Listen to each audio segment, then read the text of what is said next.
If you're a young white male from a low socioeconomic background, you've almost got no hope. Interviewing is speed dating. You're choosing to spend all of your life with someone based on our interview. It took me like a good 6-7 years to propose to my wife. One thing is that the world is not fair and never will be. And we all start from different points. Advice for someone interviewing that doesn't know someone before. This person I'd reconnected with, the one I mentioned, the CFO, he is speaking at a conference in June, and he and I just got on like this conversation about DEI, and like, just kind of put it out there, and he's like, you know what, you should come speak at this conference. So he introduced me to the person that's running it. So we'll see if they invite me, but he recommended that I join and participate. I love that. Congrats. What's the conference? Great question. It's called Quartz Events. Amazing. Is that New York or? It's in Las Vegas. Oh, I'm coming. Oh, I'll be your cameraman so you can get the video content for more content about your talk on LinkedIn, right? and amazing. It's Connect CFO Leadership Summit. So we'll see if they officially invite me. But, he and I were talking, and he said something because he was like, not skeptical, but as people are, right? Skeptical about the DEI conversation. And it's like really unraveling that and saying like, it's really not about, because he's like, you and I are both like super, includes, like, look at us, like we're so inclusive. I'm like, it's not about you and I, of course we are, but it's about the institution. It's about the idea of what your hiring practices are, and you need to have some, is in the US especially, like there's a historical context behind every decision an institution has made, and you have to start peeling it back a little bit. Otherwise, like, you can change these little things, but they're never going to really solve bigger issues. And he said an example, and I said, the reason that you were able to give me an example is because someone was in the room to represent. And he's like, oh my gosh, like, you need the representation in the room. I was talking to someone yesterday who's on a board of all men, and they were talking about hiring, and they said like, when they're hiring a C-level person, and they said when he gets here, and she said when he or she gets here, and they were all just stumped. And it's like they were all just nodding their heads, and then just having the representation in the room. It's like, oh yeah, it's just those little things. Like, it's Yeah. not this big sea change that that needs to happen. So he and I were talking about that, and he was like, oh, I this think is the conversation that we need to be having. yeah. No, it's important. The other side to the coin is that the most what's the right word? Not the most underrepresented, but the most so I can't remember what my word is for it. The most like challenging part of society, let's say, to be in is if you're a young white male from a low socioeconomic background, you've almost got no hope. Certainly over here, because like you're from, like, most people in the low socioeconomic background typically don't go to further education. Yeah. A lot of the time they're from like broken homes and stuff like that. They don't really have any role models. They hardly have any opportunity. Everyone tells them they're privileged, but they have none. They get passed over for job opportunities, and it's the most disenfranchised. That's the right word. It's the most disenfranchised part of society right now, and there's a big danger in losing those people. Really, it's it's crazy. Like I speak quite a few here. Like these kids are like kind of a little bit. They're like directionless. Yeah. They don't, like, they drop out of school. Really tough neighborhoods. Really tough neighborhoods. They don't have the role models. And they end up in gangs here. So they end up like, because like the only role models that they have here is like the kid that's like a few years older than them, that's making money selling drugs. And then they end up doing that. And so most end up in that. There's a really good. Did you ever watch? There's a really good Netflix. There's a really good Netflix show called Top Boy. No. So it's a UK British, like, London thing, but it's one of the most popular Netflix series. It's really good. It's basically about like East London. They're called council estates. So kind of like the projects in New York, but like council estates, so low income, social housing, Yeah.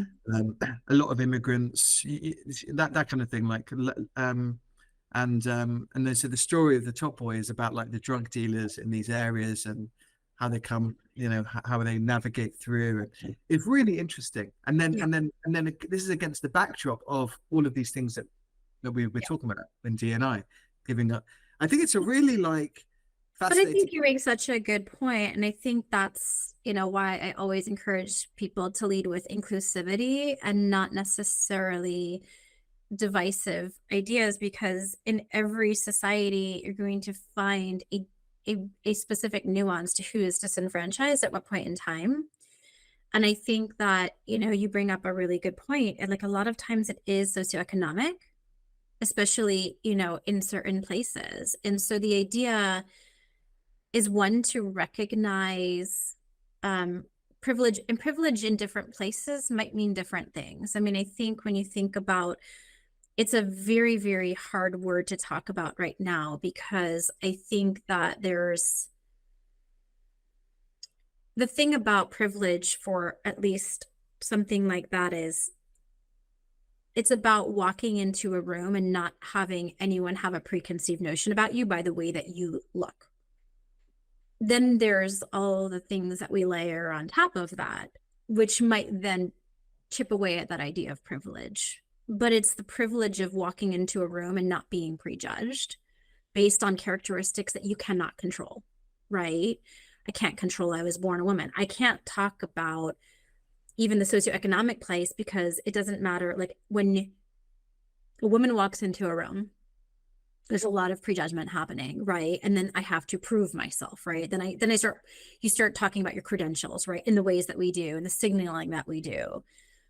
So, I talk about my education, and then all of a sudden, like the tenor might change. But that's when we think about privilege. It's just the privilege of not having to explain, like just almost like in silence, right? Like this is what happens. And then all the pieces of our identity start to come together, right? But some of those things, like we are just born into. We are born into we are born into many times our socioeconomic status. We're born into our race. We're born into our gender. We're born into our sexual orientation. Like those are just table stakes, right? And that's where privilege comes in. Is just the privilege of being able to pass, right? Like if you were born into a socioeconomic status as a person, let's say a white male, and then you were able to move into other situations of power, right? Like your privilege is kind of that way that you move in the world. So it's Or tough. not. Like I don't know that Or I don't not. think people need to hear this so much, because it feels wrong to talk about, But do you know what though? I think it's there. It's always good to talk about everything, but I think it's quite there's a lot of assumptions, aren't there? Like people assume, yeah, there's so many, right? Assume that people have privilege, and they assume it's easier for people and stuff. And actually, like I think, I mean, there's some truth to it, depending on what the context is, but also like a lot of it is quite individual, isn't it? It's like, so you're walking into the room. I mean, walking into a room is very nerve-wracking for everyone. There's a lot of like, because also there's also a lot of like what's negative. internally happening, right? Because you know Yeah. who you are. That's the thing, Lewis. It's like you know who you are, but no one else knows who you are until you start revealing parts of your identity. So you are now given, right? If you have a certain like, and that's the part that's so tricky, right? Is you're not really always processing what someone is what's happening internal. So then, none of this we can do much about. Like to your point, we're born where we're born. Happen to be born in the UK, first person in my family to be born in the UK, happen to be Jewish, happen to this, that. None of that I can help, right? You're born where you're born, your family history, that. You are where you are. Now, the thing is, the thing I'm interested in is, okay, so what are you going to do with the cards that you've been dealt? Yeah. No point moaning about someone else's hand, because you can only control what you can control, right? I can only play my hand. That's kind of how I think of life, right? It's Yeah. like I look around and, I could moan about someone maybe having it better than me, or like born into a whatever, or like they went to private school, I didn't, or their parents are wealthy. I don't know, God knows. I mean, there's a million things. If I really wanted to, I could like, but I could burden myself with all of that, or which is, oh, I could choose not to, and I can just choose to do the best with what I've got. And like what I said yesterday, like look over my shoulder and make sure that I want to be a Yeah. little bit better than yesterday. And I want to try and teach my kids that, because I think it's really hard. Most people don't ever most people, I don't think, get comfortable with that, because you hear so much of the other thing. Yeah. Oh, they've got this, and oh, it's so hard for me. And it's so I difficult. do think, not to cut you off, Oh, but I no, would say I think that the things that we think about here in the US might be different than the UK, because things like equal access to education and healthcare are not a given.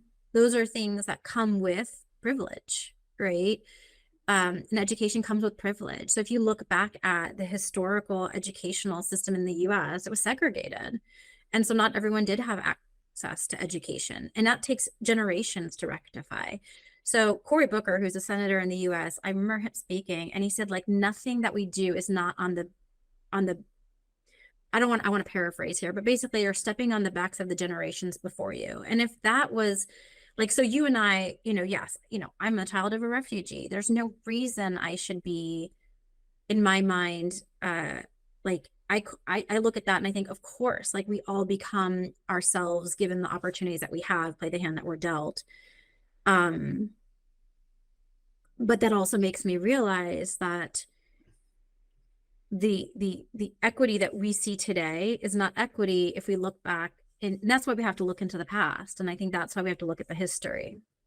So when you start looking at the past and the history, you can start saying, all right, I kind of understand. Let's say a good example is like an educational requirement of an MBA, right? You have to start looking at the educational past and history of someone who had access to getting that advanced education, right? And so that's why we are going to see probably disenfranchisement, right? Oh, are you on mute?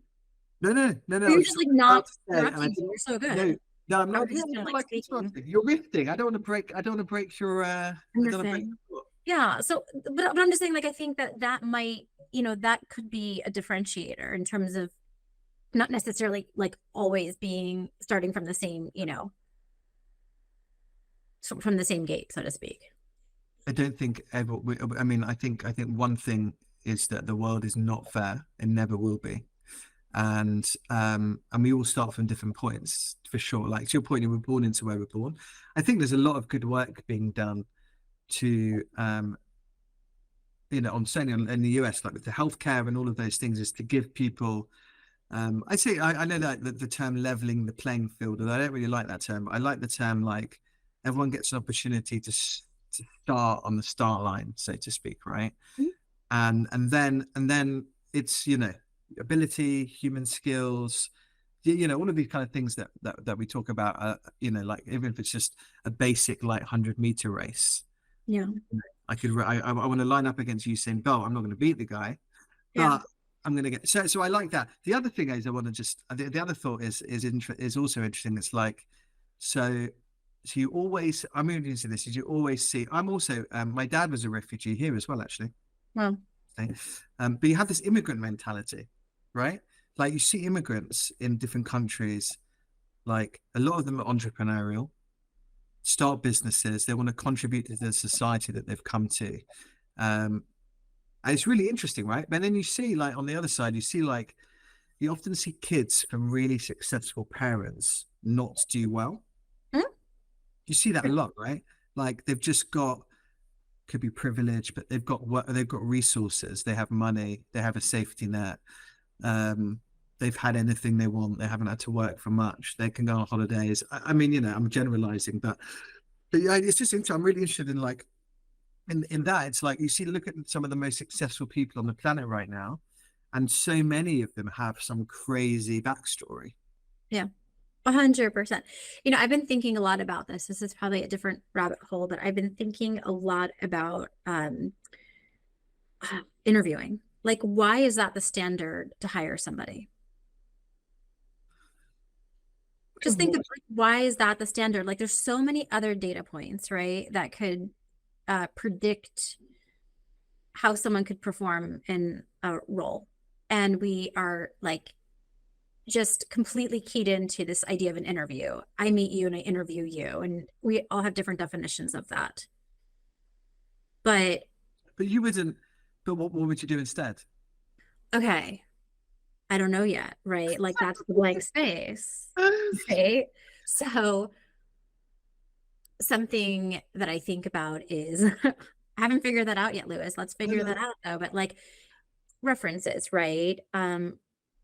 It feels better, right? To like understand where someone is coming from, how they've performed in certain areas, not to disqualify people, right? And I think that's part of the problem with interviewing is that we want like someone to be like 100%. And like then we get to the point where we completely lost the fact that everyone is still developing. And it's like, what if we accept, different data points, right? And then actually remember when someone's in role that they have development, areas. I think when we talk about interviewing and we talk about someone coming to the table with all the right qualifications and pedigree and that you and I both have talked about that is absolutely not a predictor necessarily of performance.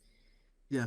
So For again, me, this is a complete different conversation, but it feeds into this idea of how somebody shows up in an interview is not necessarily indicative or predictive of how they're going to perform in a role. of course not. My wife had an interview today. She like doesn't like interviewing. Yeah, who would? Um, and she's way better at her job than she's interviewing. She doesn't put up herself. It's a nerve-wracking thing. It's a very unnatural scenario. It's like speed dating, right? Let's It's be an honest. unnatural scenario. Interviewing is speed dating, right? You're Right. choosing to spend all of your life with someone based on our interview.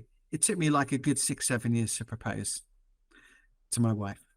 And it takes me a couple of hours to decide that, yeah, Jamie, let's do some stuff together, and we're going to spend more time with each other working whatever than we Wild, would to right? yeah, right, crazy. It's crazy. I mean, hey, sometimes great, just dive in and see what happens. um but I think the interviewing, the way people interview, I think is dreadful half the time, because a lot of the interviews, some people they go like, oh, tell me about yourself, or let's go through your resume and whatever. Dreadful, right? For me, so the interesting thing about the resume is that people can, like, well, you're not hiring a piece of paper, you're hiring a human for the first part. But a lot of the thing with the resume is that people can lie on the resume, Sure. or they can embellish the story. I can't remember who said this, but someone said, never let the truth get in the way of a good story. Like, you can kind of create whatever you want on that resume and stuff like that. Separately to that, with references, is that people like social proof. You see it online all the time, right? Like, you go and buy a pair of trainers, you'll check out the reviews, or if you want to join a company, you might check out Glassdoor, whatever, right? I mean, so a lot of often people like to write negative stuff on that, but people like social proof, right? That's why testimonials are really good, and so forth. So if you put the referencing with the flaws in a resume, right? I think we're using technology, right? I reckon I can see something in a few years' time where we're using blockchain. So with blockchain, it's an auditable, uncorruptible chain, right? So imagine if I did work for you, I did some programming for you, and I did a project for 3 months. It'll be on the blockchain. Hmm. So confirmed that I did work for you. You also then write me a reference on there too. How did Lewis do it? So suddenly I'm building like a digital resume, uneditable, uncorruptible, verifiable. And so that I think is really interesting. And then suddenly I'm like, okay, so who's Lewis? Oh, right, okay. And then you've seen all of the different stuff. I think that could happen at some point in the near future. And I think the interview, I still think there's a human element, because I want to surround myself with like awesome, lovely people, right? Like, I don't want to just be speaking to anyone like this. I only want to be speaking to people I like. So Yeah. I do think there's like I want to, life's short. Yeah. I want to live it every day. and if I'm speaking to people, like I'm invest my time in everyone that we have. And Yeah. I think yeah, we have a common language though. So you and I are very similar in that way. So I think that there's maybe a negative connotation to the word interview, and maybe it's just building a different framework. I think we oftentimes go into this process thinking of all the ways to keep somebody out. And, I think one of the things that I've thought about in all these years is it's yes. It's yes on both sides. I always tell candidates it's yes until someone says no. Let's assume it's a yes. And I think it shifts the intention of the process away from I'm screening you out to it's your job and my job together because I want you to stay. Like I was built in a recruiting world where I was really motivated and quite honestly compensated for people to stay in their role. And so I built my whole process around making sure that I was, shining a flashlight and helping other people shine a flashlight into all the ways that something could or wouldn't, work out. And so it became less about, let me interview to get the job. And I specifically don't over prep. I specifically don't give people a cheat sheet because I don't want people to get the job.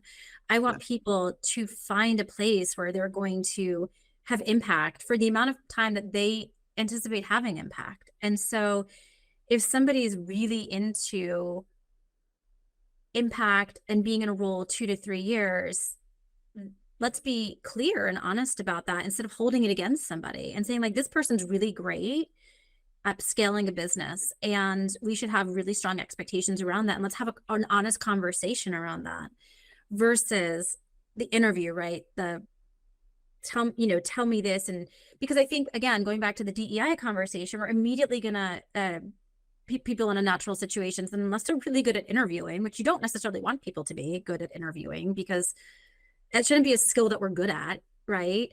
um you're really trying to get at the heart of what somebody can do.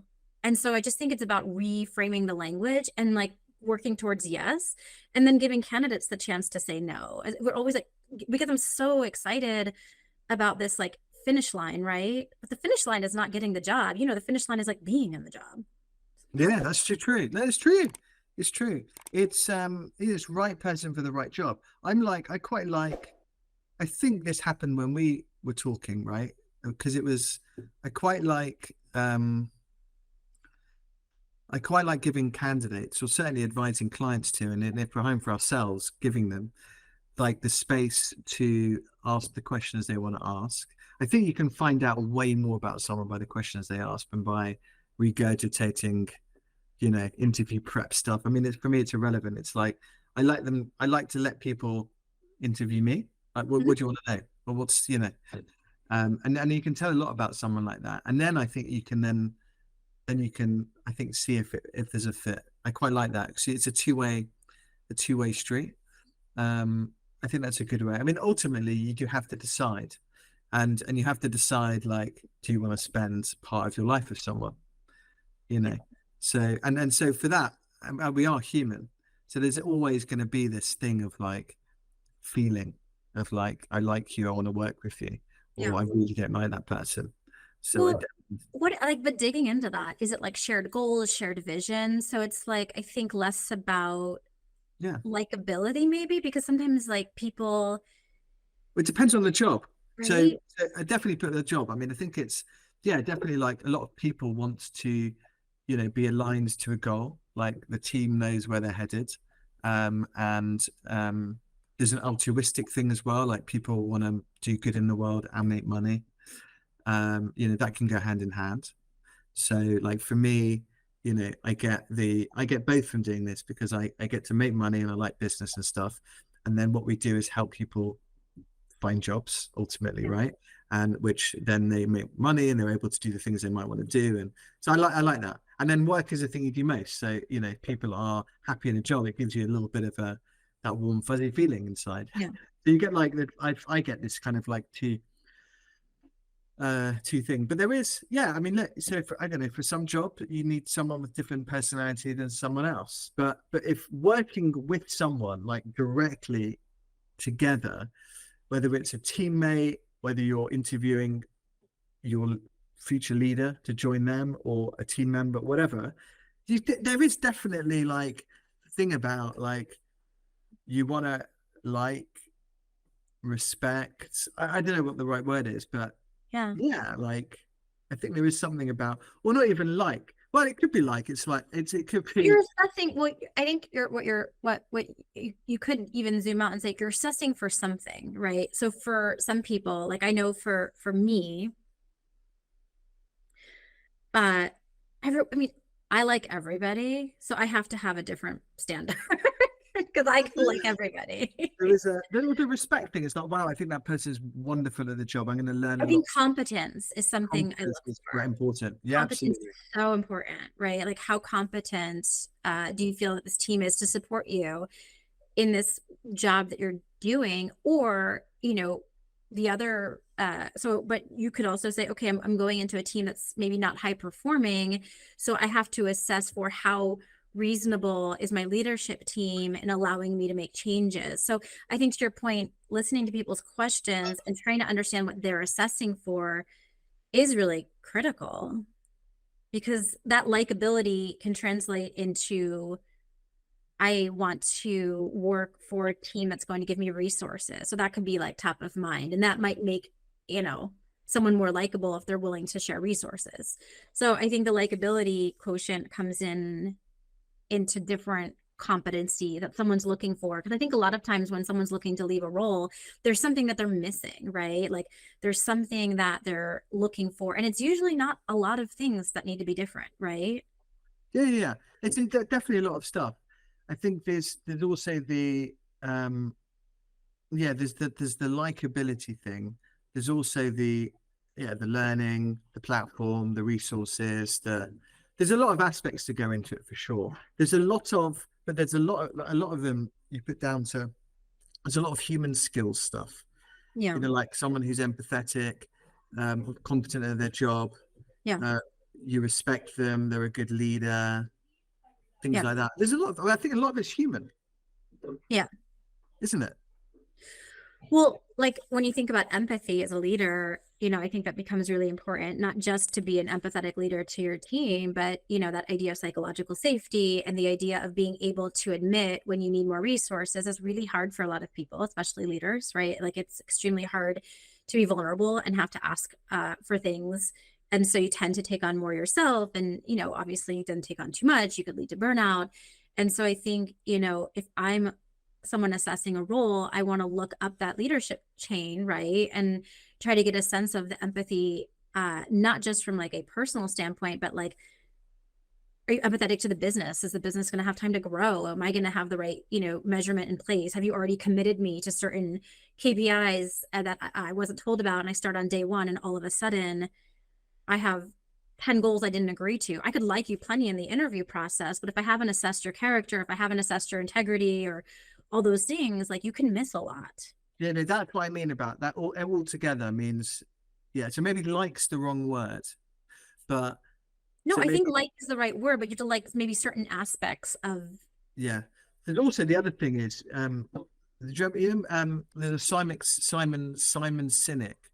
Uh, he does a great talk. He mentions the American, the will and skill. Have you heard that analogy? So basically, Yeah, it's the American Army. It's like the American Army. I've seen it. Yes. Yeah. So the American Army was like, I think it was like, so it's will and skill, right? So you really like the ideal hire is someone who's high will, high skill, Yeah. but um, so that's the ideal. Now you'd much rather hire someone who's high will, medium skill than someone who's high skill, low will, right? Yeah. It's like you just so it's also like you want to find people that are going to be, with using an American like the army analogy is like, as you want to be someone work with someone who will be there for you in the trenches when the going gets tough. They're not going to be running off. They're there with you when it's tough, because business is tough. It's up, down, it's Yeah. difficult moments.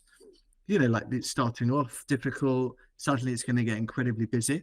And then inadvertently, it will be tough moments again where, the economy drops or there's no way around, and you want to be. So there's that. Like for me, it's like I want to work with people that have like high motivation, but you can trust them. So the American Army one is trust. It's Yeah. like would you let them, I think their analogy was, would you let them look after your wife? And if the answer is yes, they're high trust. That Or was an husband. army analogy. I mean, not my analogy, it's Yeah. American. But Well, it's like, interesting. It's like, but we right now we have this interview reference like model, right? And I just wonder if we scramble that a little bit and just, with everyone knowing, I love talking and checking references and saying like, we're going to hire Lois. There's no question about that. So I just want to understand when they get in the door, like, here's what we have going on. As a former leader, like, how would you advise that I lead Lewis through? These are some of the transformations that are happening in our business right now. We want them to be successful. It's coming from a much better place of like goodwill than like, I'm trying to find something wrong. They're going to find something wrong with everyone's performance, right? No one is always firing 100% of the time. yeah, of course. What I'm interested in is, which I think actually we should do a separate thing on this actually, is so like there's certain things that we probably agree on are decent indicators of someone doing well, like, high motivation, trustworthiness, reliability, certain other things, probably things. But the hard thing is like, how do you interview for that? How can you meet someone for an hour and come out saying, oh my God, like she's super motivated? Now, I have to say, I thought that about you. I'm like, wow, she's like next level, right? Now, only because I felt that from you. Like I felt it, Yeah. like felt you're motivated, you want to do well in life and all of the things like that. And then, so that's what I thought. I didn't know. I thought. Yeah. I thought I knew, but you never know. And then as we've got to know each other better the last like month, then you find out through the conversations, like these conversations that we're having now, Yeah. very quickly find out, I think, about people from these kind of things. Yeah. And then it quickly like confirms or not. So It could be or not. more than confirmed with you, because I still think I think But exactly I the would same. say like you had some other data points too, right? That maybe like were. So the other data points for you, absolutely, yeah. So I had my own, because like I'd been chasing you for a while, right, so to speak. Like you should come, you should come. Um, so I always got that feeling from you. But then you're right, As I did as well. So yeah. mutual. Yeah. But then I also knew some people. Uh, and obviously I knew a couple of people that you'd worked with, who Yeah. then obviously confirmed and etc. So, but for advice for someone interviewing that doesn't know someone before, how would you go about, like, how would you find out? I mean, I think that's the portfolio of your network, right? I think that we oftentimes are trying to unbias a process. And so I think you need to do it with, eyes wide open and just be honest. Like if you had said to me, Jamie, it's been great talking to you. Like, I feel like you need to be successful here, you need to be really self-driven and really self-motivated. And I could say, yes, yes, yes. Um, and you could say, that's amazing. Go out, talk to some of the people that you've worked with, find someone that's been in this environment. When I've been at companies, I could talk to someone who's here already, like let them, and then it opens up the conversation to other people. And so I could say, listen, um, offer up earlier, right? Here, talk to this person. Or, you can also trust people then to be more self-directed. If you're really self-directed, I might come back to you and say, like, Lewis, what? I talked to 3 people in my network who've been in this environment. That's what I did. I went and talked to people that were in search. I went and talked to people like who'd been in my role. And so there's also that evidence as well. I think that's what it is. I think it's just looking for evidence and just using the process more as like evidence and data gathering versus like an in or out kind of like. But what about for the client, for the hiring manager? So definitely I agree. Yeah. I would like, the approach is bang on. Sort of like you want to do your due diligence, right? So as a candidate, like you did, you go and speak to as many people as you can, as many people that you might work with, Yeah. externally, the whole thing. If you're hiring for someone, how would you then? Because sometimes it's tricky, because if someone's employed and you're headhunting them, Right. They're for very example, disinterested. yeah, like let's say you're hiring a CMO, and they're in a perfectly good job. They're not expecting your phone call, but they get the call from Jamie. Hey, you sell them the dream, right? You planted the seeds, and they're actually, yeah, you know what? Yeah. Then they start going through the interview process, and they get more and more interested and whatever. It's quite tricky then for the the hiring manager or the search firm or whoever, is running it to start taking references, because the person's not even left the job, right? And it's not, you just can't do that, right? Well, I Um, think that's where we play an incredible role on building that portfolio of somebody. Like it's much different if we can say, and I think that's one of the things that, we can bring to the table is like, we've worked with Jamie. She's a former client. She's a former, like, I think that's part of our job as well to actively know the people that we're presenting, or to say to a client or hiring manager, listen, I've just engaged with Jamie for the first time. We're getting to know her at the same time that you're getting to know her.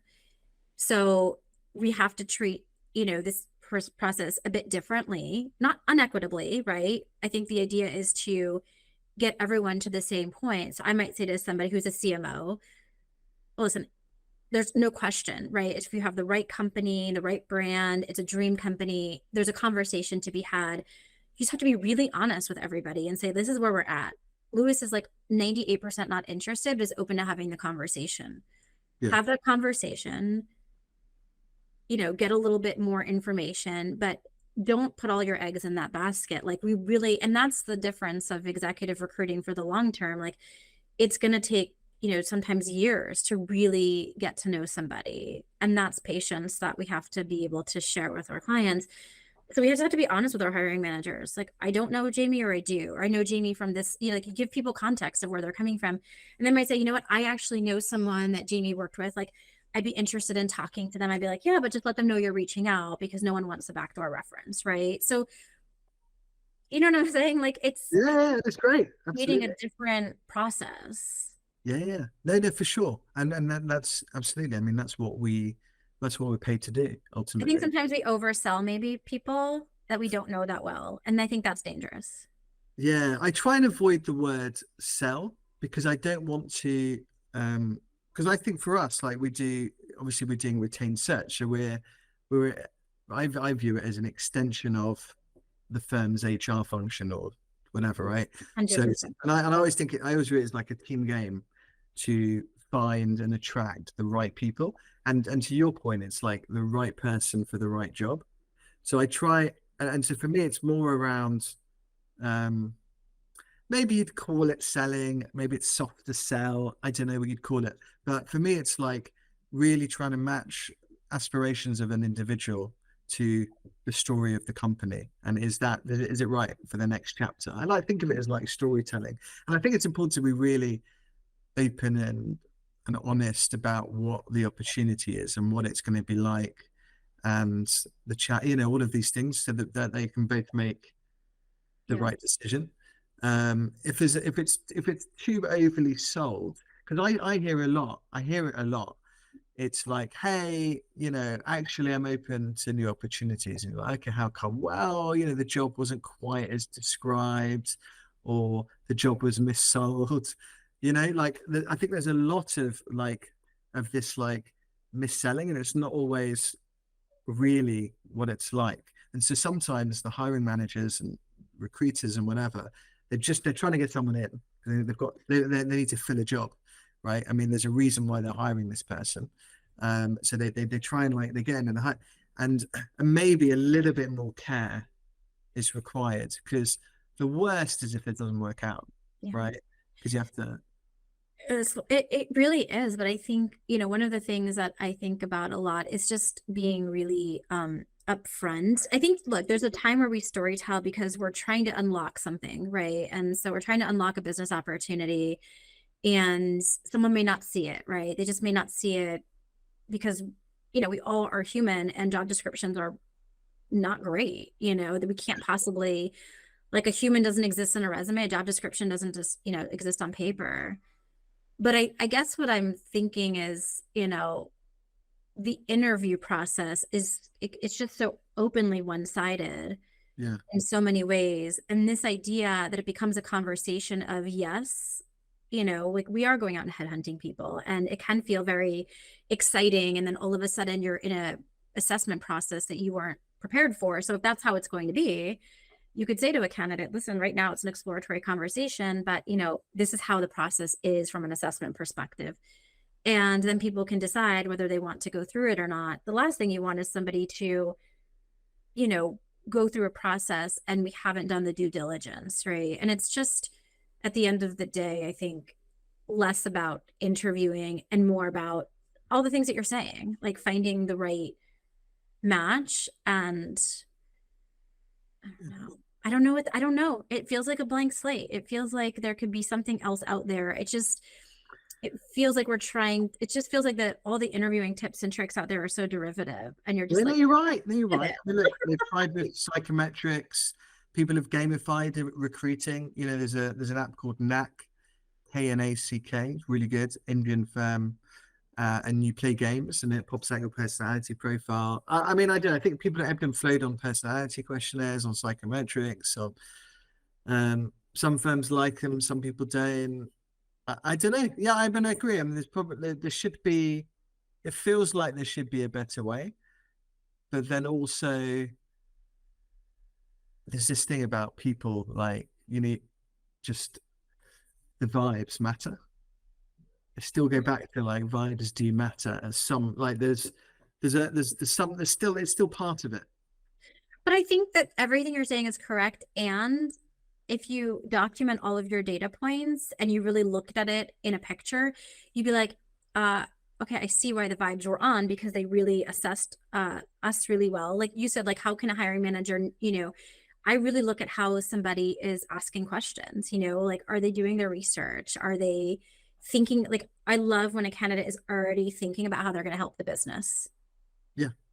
Like you can tell that their wheels are already turning. And so I think like just documenting all the data points and saying like really great conversation on this and just like looking at the whole person and the whole picture and saying like, like 13 out of 15 data points were great. So you could get like not a bad reference, right? Like maybe you got a reference on me and you're like, well, okay, but you're putting that in a landscape and you're painting a picture. You're not just like, using one, and I think that's the part with personality tests or all those things. Like you don't want to use one data point to exclude someone from a process. No, I think you're right. I think you're right. The other thing is the last thing because I know we're very over. So love sorry. it.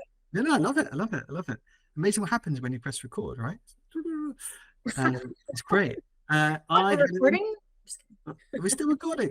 I had an interview yesterday for this job, this independent non-executive director job, and it was interesting because it was three people and me on video. So it's quite difficult with three on video because you're never quite sure to talk to, and someone's on mute and the camera out in. It's like So anyway, but we would have advised. We would have advised to do one-on-one. I would have advised to do one-on-one. You can build up a better relationship with someone, I think. So, it was quite interesting because you advise people on approach and prepare, but there's nothing quite like going through it yourself. And I'd come prepared. Like, let me tell you, I mean, I couldn't really turn up without, but although I do, I mean, I'm very like, I quite like, certainly on these, when we're doing like, when I'm doing podcasts and things like that, I love free flow conversation. But I think in an interview, it's important to prepare questions. So I'm trying to find them as I'm speaking. I can't find them. Anyway, so the person interviewing me, the chair lady, she was like, she set the tone actually really well. So I'm going to ask you some questions. I want to find out a bit about you, how you think. The questions might be a little bit abstract. Where I was like, great, no problem. And then I'm going to give you a chance to ask questions. So it was really nice actually. And then so it was basically the two of us. The other two were like participants or bystanders almost. They were probably writing notes and stuff. And then it was like, do you have any questions? And it was great because I'd had all the questions on the phone. So I had up my phone. I'm like, yeah, I've got loads. And I started scrolling. But anyway, my point to that was it was a really good vibe. Like we vibed at the beginning. Now we're human and we're biased. And if you like someone, you're finding every reason to hire them. I'm not saying this is the right thing, but I think this is actually what happens, right? So in it, and so the whole scenario was really nice, and we asked questions to each other. And it was a lovely scenario, and I'm going to find out whether I get appointed or not. There was a thing done in England in a bank about, I can't remember, 8 years ago, and there was a video in the room, and the interviewer was asked to interview two candidates, and they knew that they had a camera. It was a bank, so like imagine banking 10 years ago in London, it was like these people were going to sleep in their ties, right? Like waistcoats, like the whole, like just Don, like Don Draper styles, you know. So this first person came in and he was wearing jeans and trainers. So he comes in and they did the interview, fine. Next person comes in a suit and a tie, did the interview. So and then video stopped, and then the guy was interviewed afterwards, and cameras like, so who did better? Second guy. And they were like, how come? Oh, the way they answered the questions was impeccable. Answers were perfect. Just, like clearly killed it. So they were like, okay, cool, no problem. Let's play the videos back. They played the videos back. The guy couldn't believe it because actually, first guy killed it. The ones in the jeans and t-shirt. His answers were like A star. The guy that this guy wanted to hire in the seat, the answers actually were really bad. What was interesting was that the content of the answers doesn't really matter a lot of the time, right? It was like the first impression, the vibe, and then a lot of the time also it's how you say something rather than what you say. I was just going to say, like, yeah, if they set, like, in your experience, they set the tone, and then the way that knowing you and knowing how, and you're like, I'm game, it's like game over, right? Because it doesn't matter, because what you found in that scenario is Lewis is going to work well within the gray. He's going to be prepared. We can throw him into any situation. Everything after that is just either, confirm, like you said, that confirmation bias. I think there's opportunities the longer conversation goes to make missteps, right? So we talk a lot about length of interview, like how long can you go before you say something, right? Like how many times does someone end an interview and you're like, it was going really well until da da da da.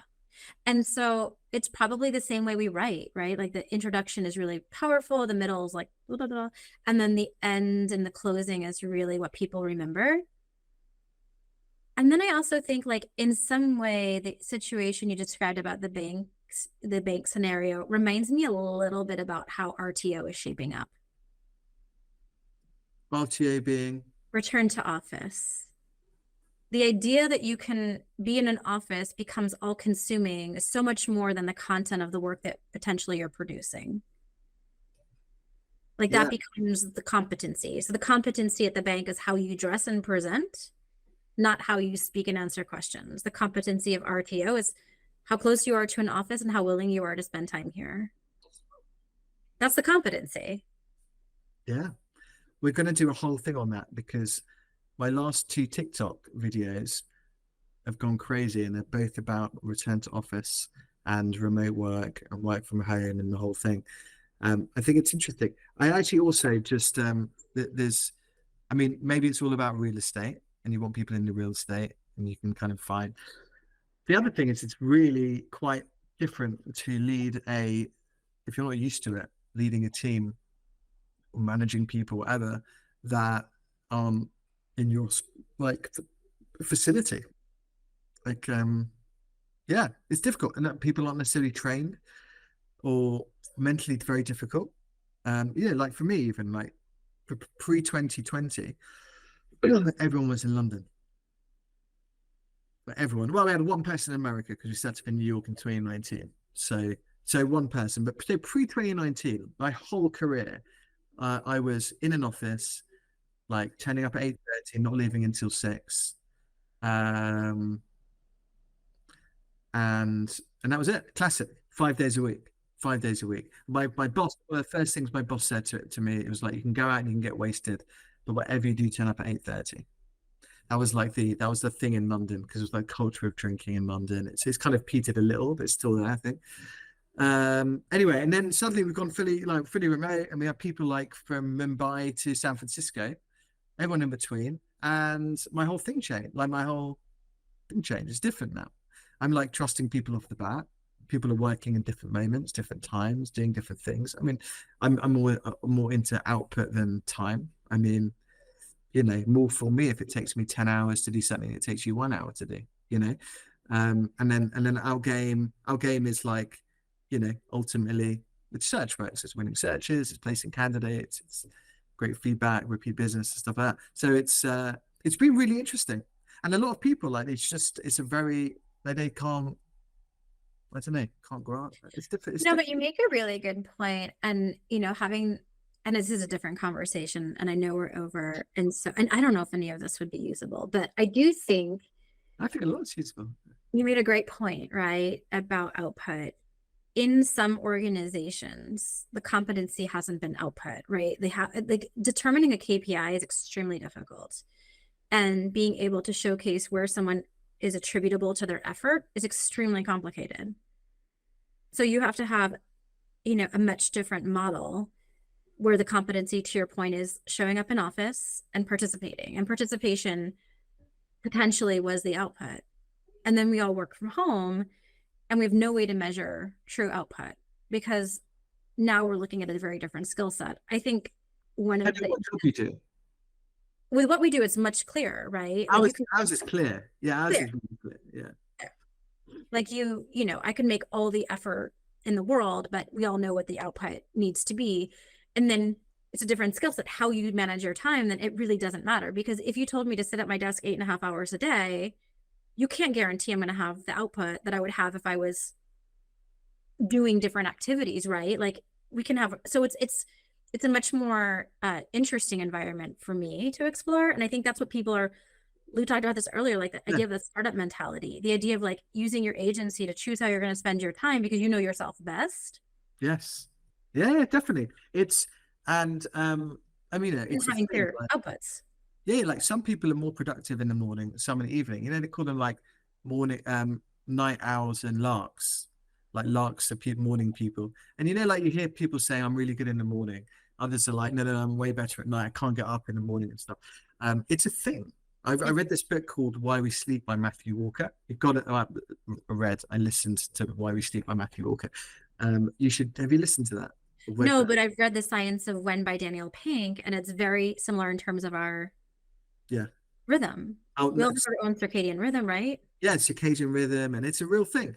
So given that, why would I want to box people into like an old school factory era where you're tapping in at a certain time Yeah.